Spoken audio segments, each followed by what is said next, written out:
प्रिय विद्यार्थियों, वंदे मातरम। भाटिया आश्रम के YouTube प्लेटफॉर्म पर आपका स्वागत है। करंट अफेयर्स की इस कक्षा में हम 10 महत्वपूर्ण समसामयिकी के प्रश्नों पर बात करेंगे। हमारी कक्षा का पहला प्रश्न है, हाल ही में चर्चा में रहा कार्बी आंगलों समझौता भारत के किस राज्य से संबंधित है? अरुणाचल प्रदेश से, आसाम से, नागालैंड से या फिर त्रिपुरा से? तो कार्बी आंगलों समझौता का संबंध है असम से, जो 4 सितंबर 2021 में संपन्न हुआ। एक ऐतिहासिक दिन, जिस दिन कार्बी आंगलों समझौता 4 सितंबर 2021 को हुआ। भारत सरकार के गृह मंत्री श्री अमित शाह जी और साथ ही साथ असम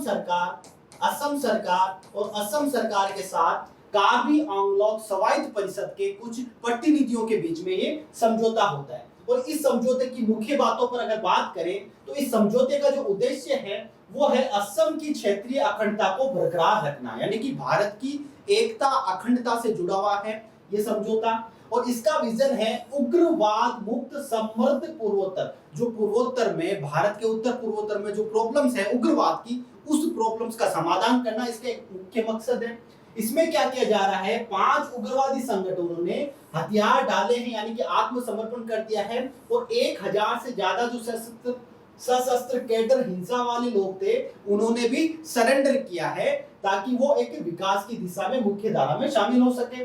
कार्बी क्षेत्रों के डेवलपमेंट के लिए 1000 करोड़ का इन्वेस्टमेंट भी किया जाएगा इस समझौते के तहत। और इस समझौते के माध्यम से यहाँ की संस्कृति, भाषा और पहचान की भी सुरक्षा की जाएगी। तो काफी महत्वपूर्ण समझौता है कार्बी आंगलों समझौता, जो असम, भारत सरकार और कार्बी आंगलों क्षेत्र के बीच में है, असम में स्थित है।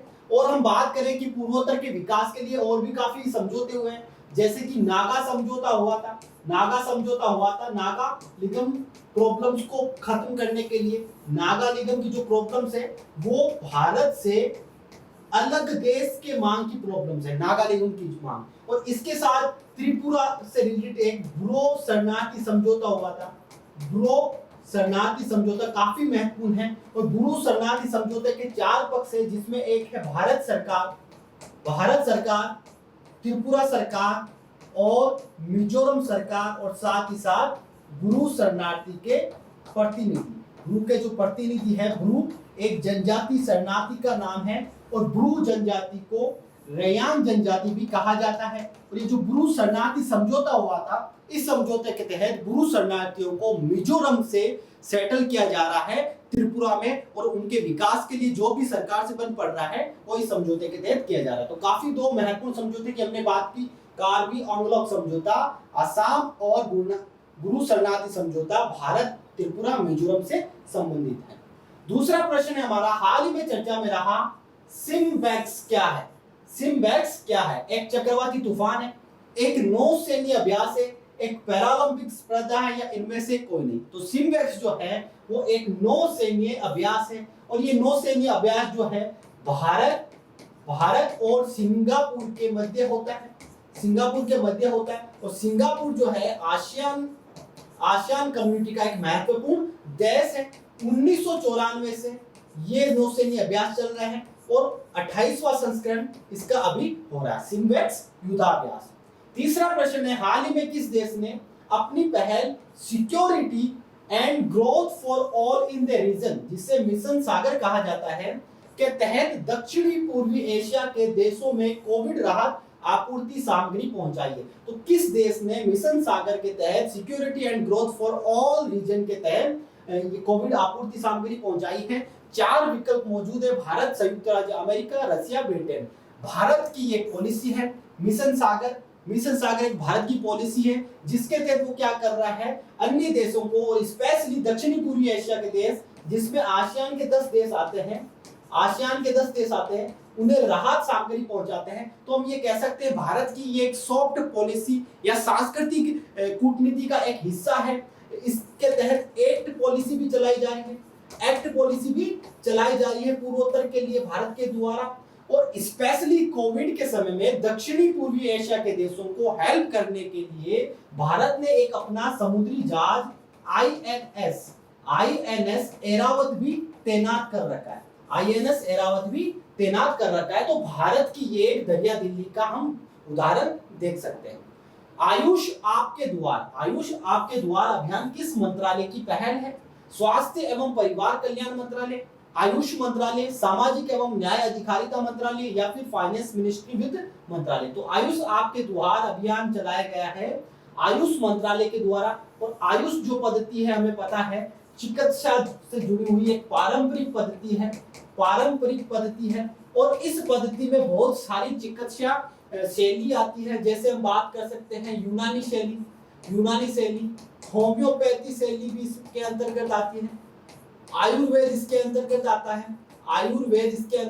है, इसके अंतर्गत सीधा प्रणाली आती है। तो काफी महत्वपूर्ण है। आयुष मंत्रालय के तहत ये अभियान चलाया जा रहा है और इस अभियान के तहत जो औषधीय पौधे होते हैं उनका वितरण किया जा रहा है। और आयुष मंत्रालय के जो मंत्री है वो है सर्बानंद सोनोवाल इस मंत्रालय के मंत्री है। 5 नंबर प्रश्न है टोक्यो पैरालंपिक। तो काफी धूम मचाई है भारत ने टोक्यो पैरालंपिक में।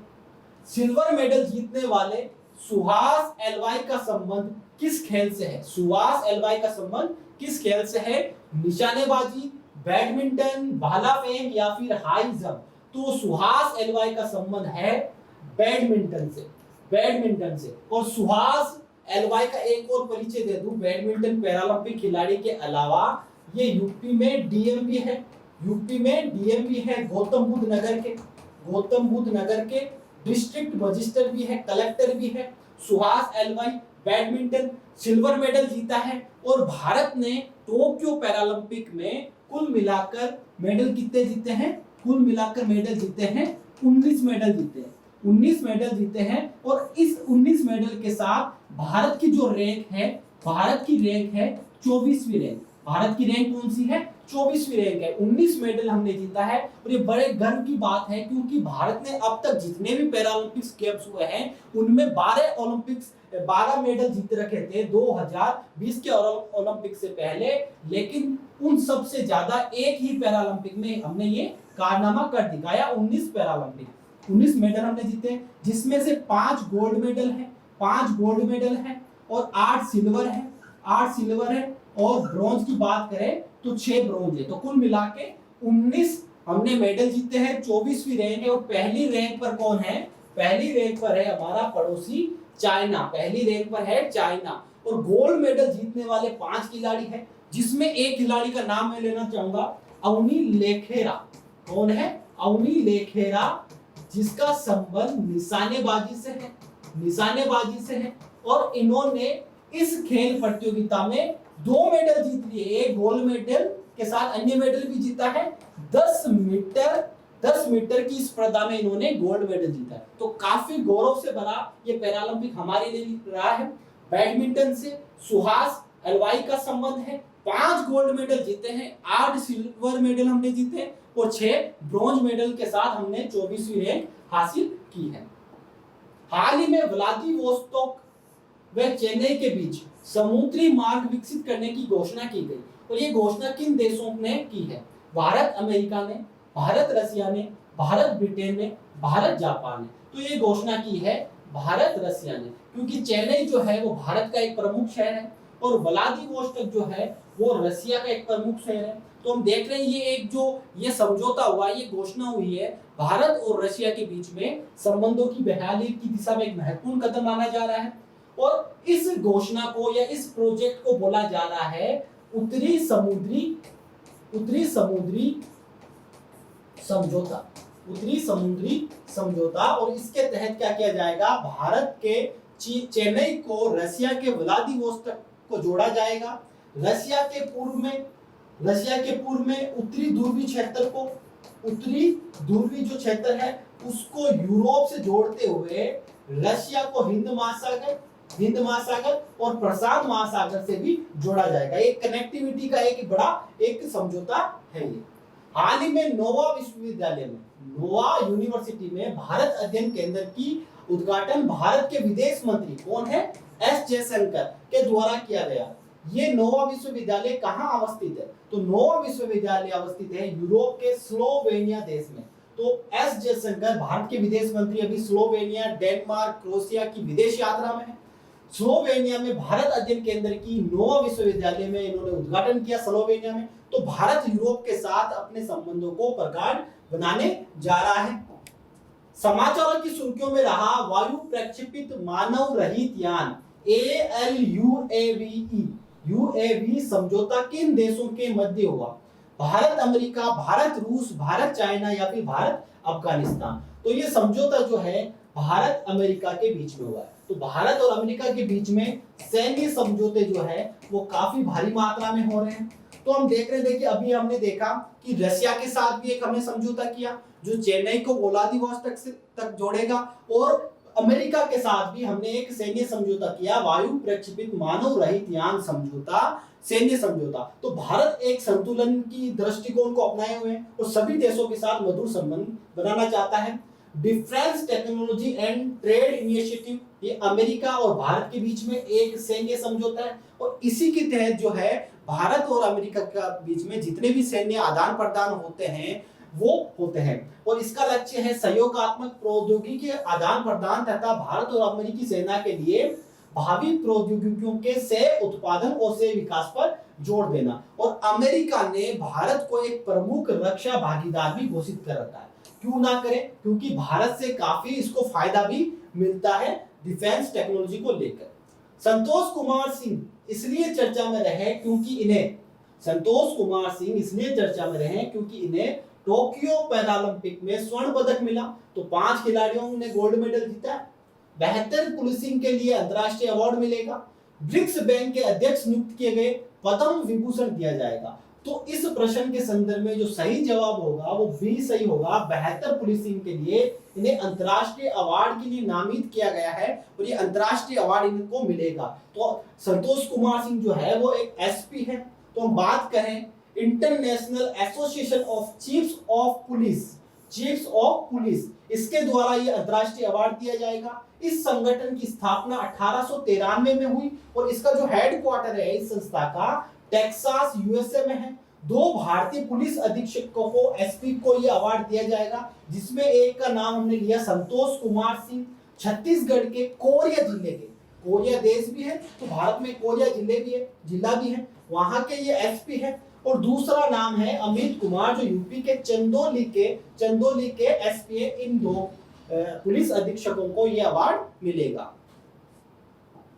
अंतिम प्रश्न हमारा है, निम्नलिखित में से किन जिलों में एग्रो फूड पार्क्स, राजस्थान से संबंधित एग्रो फूड पार्क्स विकसित किए गए हैं?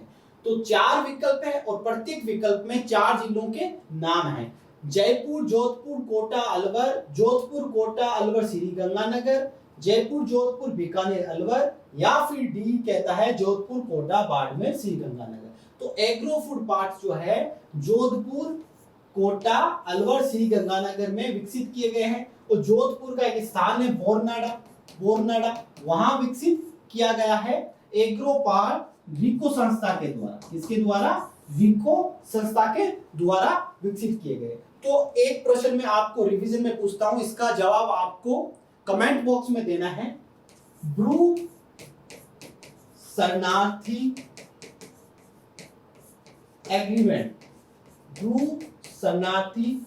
एग्रीमेंट किसके बीच में हुआ? ब्रू शरणार्थी एग्रीमेंट किसके बीच में हुआ? पहला प्रश्न है। दूसरा, मनीष नरवाल का संबंध किस खेल से है? मनीष नरवाल का संबंध किस खेल से है? ये 2 प्रश्न है, इनके जवाब आपको कमेंट बॉक्स में देना है। तो आज के लिए बस इतना ही। जय हिंद, जय भारत।